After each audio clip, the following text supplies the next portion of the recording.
Sisipu district sunga kamu nunga mel hoinu kamu nyapat katin kalungana jeng zinta ni zat di o na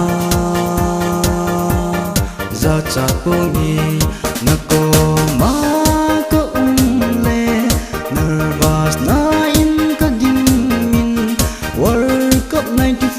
Roberto Bezio gul kum lo pa bangi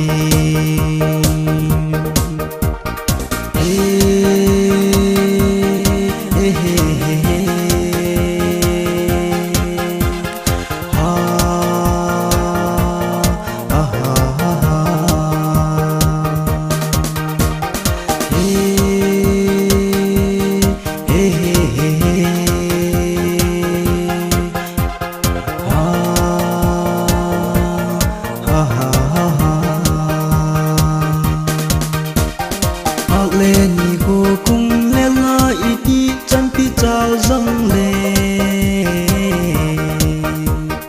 balung si na bang a chal thei zi pui o ling bo nei sung lel hi in na la so pungi na ko ma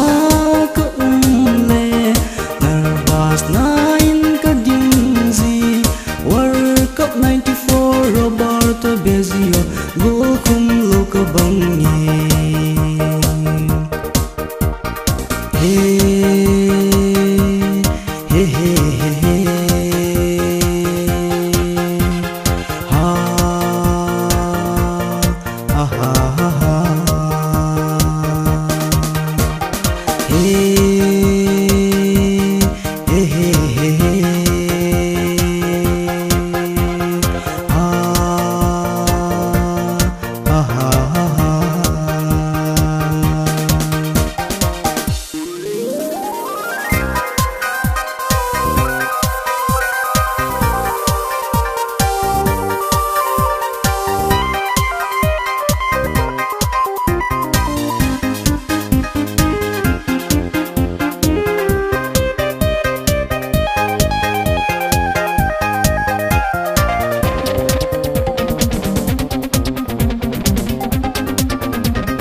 Sipul district sunga kamu nunga mel hoinu